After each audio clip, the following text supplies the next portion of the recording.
Hey guys, Andy here. So before we begin, I must confess that the title of this video is slightly misleading.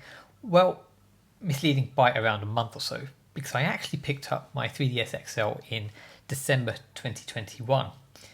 Now, I usually buy most consoles every generation, but for some reason kind of fell out of touch with handhelds after my DS Lite in 2005-06. But after getting my Switch in the summer of 2019, I really got back into Nintendo consoles and handhelds in general. And I kind of think that the slight break I had from handheld gaming was a bit of a blessing in disguise, as it allowed me to really appreciate how far portable gaming had come since the DS days. So back to the video, I finally picked up my 3DS in late 2021, and to my dismay I found out that the console was actually out of stock everywhere. But after searching, I was lucky enough to find some remaining stock for the XL model on Amazon. That's what I have in my hand now. So it was a little bit more than I would have liked to have paid, but it was still a brand new console in stock, and I pulled the trigger and ordered one, which arrived a few days later. I actually am a bit of a Zelda fan, so I put a Triforce logo on the console itself, as you can see here. So being late to the game, I hadn't even held a 3DS console before, let alone played with one. But there were some games that I was really interested in playing and knew that the 3DS was the only place that I could actually experience these. And this was the biggest reason and motivation to buy one so late in the console's life cycle.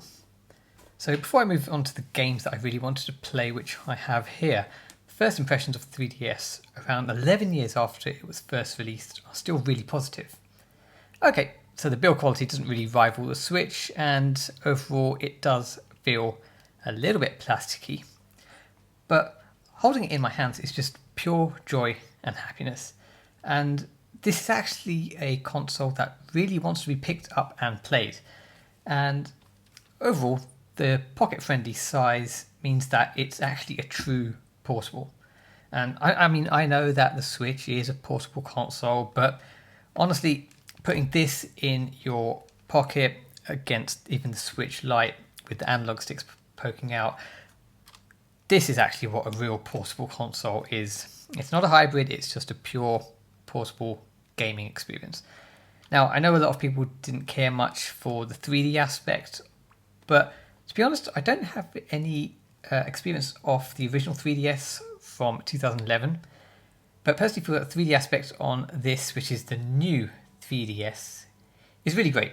And it hasn't given me any eye strains or headaches, but again, everyone's opinion on this will vary.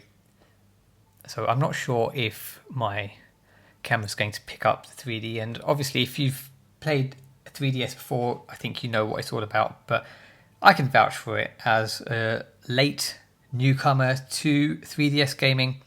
Honestly, the 3D aspect is really good. I mean, I've been playing A Link Between Worlds, and seeing the difference between 2D and 3D in this game, it makes the whole game just that much more enjoyable.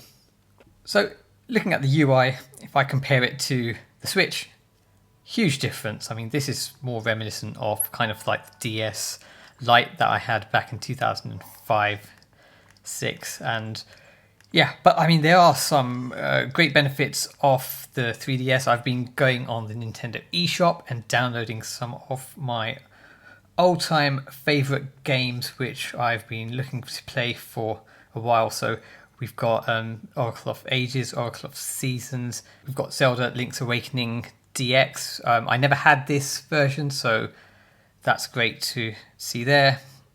And a real childhood game of mine, huge favourite, Super Mario Land 2 6 Golden Coins. Been looking for this game absolutely everywhere, and super excited that I found it on the Virtual Console.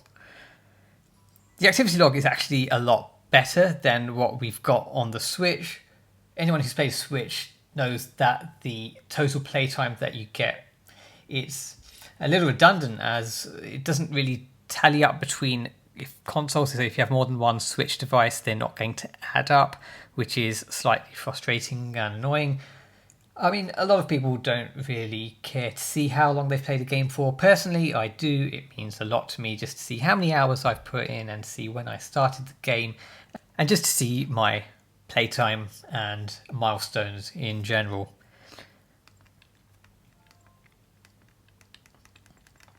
So yeah, the screen resolution is not particularly great. I don't know top of my head what the resolution is, but it's not going to be anywhere near the Switch. But we do have two screens, and that is what the essence of the 3DS is. It's not the most remarkable handheld, it's not overly powered, but it's a fun device and it's hugely portable. So I'm just going to briefly say why I bought this console and what games I was really keen to play. So A Link Between Worlds. This is an exclusive 3DS title and something of a reimagining of A Link to the Past. And it's set out with a very similar overworld, music and theme. But clearly it's its own game made for the 3DS, and that's the only place you can actually play it. I could quickly see why this game's a fan favourite, and after playing through, it's also become one of my favourites in the Zelda franchise. The story, characters, music and gameplay, they're incredibly well suited to the 3DS, and I particularly enjoyed the segments where Link would merge into walls, complete tasks in dungeons and find hidden areas in that 2D/3D hybrid gameplay mechanism. I also picked up Samus Returns, which is exclusive again for the 3DS. Now, I know that the only platform where I could experience this game is on 3DS, and I really enjoyed Metroid Dread, despite it being frustratingly difficult as a newcomer to the franchise. But I know that Dread had taken many cues from Samus Returns, so playing this and experiencing it was a no-brainer as well. So, moving on, growing up as a kid, I really only was allowed one console. And back in the late 90s, I was a proud owner of a PlayStation, but that meant that I didn't have an N64 and missed out on this gem of a title, Ocarina of Time. So, it's been hailed as the greatest Zelda ever by many individuals and even as the greatest game of all time. So, as it was available on the 3DS, I knew I had to pick it up, and I do know it's on the Switch as well now, with Switch Online and the N64 Virtual Console. But knowing that a more refined version was out on the 3DS meant that I really had to pick up a 3DS to experience it. And that brings me to the next title, which is Majora's Mask, which again is available, I think it's available anyway on the Switch Online. Correct me if I'm wrong, but I'm pretty sure it's there. But regardless, I still wanted to play the best possible version of this, and that's going to be on the 3DS. And last but certainly not least, no Nintendo console is complete without playing a Mario game on anyway. And having really enjoyed the updated Switch version of Mario Brothers, I really felt this was a game that I also needed to play on the 3DS. Okay, so having now owned a 3DS for the best part of 6 months now, I've put in quite a few hours into it. Was it worth it? Well, considering that the 3DS is well over a decade old, and granted this is the new 3DS XL which came out in 2015, but the hardware is still, let's be honest, it's very much outdated from a technological perspective when compared to something like the Switch. And with power consoles coming out such as the Steam Deck, which is a portable that I think it wouldn't be far-fetched to say it's the most powerful portable console available, unless you want to start comparing it to some other Retroid emulator consoles, which we're not going to do here. But yeah, there's no 4K gaming on the 3DS, and that's why I think that such a comparison would be unfair, because Nintendo gaming has always been about fun and exclusives, and both boxes are soundly met here with the 3DS having less graphical fidelity under the hood. Definitely hasn't detracted from any of the fun games available. I mean, Fine, I'm not going to be going into things like Mi Plaza and looking at the 3DS sound. I mean, I really purely bought this for the games.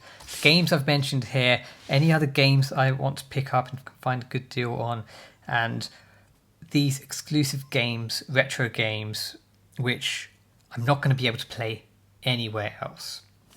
I mean, I felt absolutely immersed and engaged when playing A Link Between Worlds, and just seeing this screen pop up here with the music. I'll put the music up again so you can hear it. I mean, that feeling, you're not going to get that anywhere else, and it's only Nintendo who can do that. And I really don't want to speak like a fanboy here because I've got an Xbox and a PlayStation and Switch, so I'm definitely not a fanboy, but that feeling of bringing your childhood back into your hands, you're not going to get that with any other console. Furthermore, the ability to take these games on the go with me, it's a huge convenience. Something absent from non-portable consoles. So, like I said before, a true portable, I can just close the lid, stick this in my pocket, and I can play it on my commutes, or if I'm away from home, or even at home. I've been playing this quite a bit, just lounging around. Yeah, and it's been absolutely great.